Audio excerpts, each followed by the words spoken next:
eo misehatra ny fifamoivoizana kosa indray dia andray fepetra ny fitondram-panjakana tao ireny fijerena ifotona ataon'ny ministeran'ny asa vaventy izay notariny talian'ny kabinetra ny faran'ny herinandro teo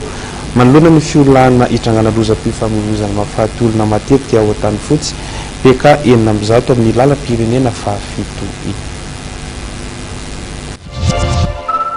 eto amin'ny PK 106 amin'ny lalam-pirenena fahafito anelanelan'ny fokotany ampemitra sy ilempony eto amin'ny distrikana tany fotsy ity fiolanana mampidi-doza ity mahatratra 80 ka hatramin'ny 100 isa-taonao raha ny atotanisa avy amin'ny hôpitaly Anantoerana ireo mamony aina vokatry ny lozam-pifamoivoizana eto amin'ity toerana ity.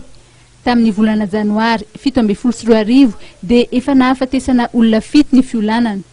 Nisy arak'izany ny tatitra nataon'ireo solon-tena-panjakana voakasika teto Antoerana ka nandeha fepetra avy hatrany ny fitondram-panjakana avy amin'ny alalan'ny ministeran'ny asa vaventy izay tonga anjery fotony ny famahana ny olana. Teo anatrehan'ny zavanitranga moa dia nanome toromarika andriamatoa filoham-pirenena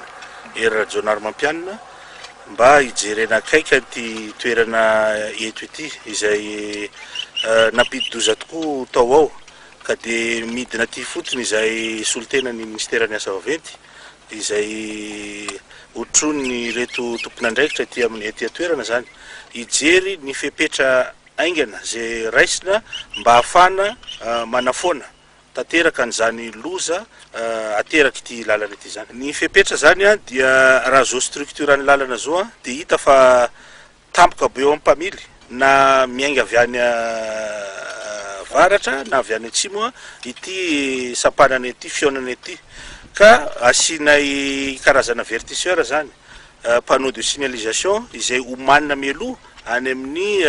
100 metatra mahery mba ahafahan'ny mpamily zany mahafantatra fa mampidi-doza ity fiolanana ity dia asiana casseur de vitesse koa eto amin'ity toerana ity na amin'ny lafiny avaratra zany na amin'ny lafiny atsimo ka arahana marquage au sol mba ahafahan'ny mpamily amin'ny andany sy ny ankilany mitandrina eo anatrehan'izany fionana zany. Nanomboka androany alatsinainy ny asa famaritana ny arabe na ny marquage au sol ary tapabolana farafatarana ny fametrahana ny casseur de vitesse sy ny panneau de signalisation. Ahasitra roa herinandro ny faharetan'ny asa.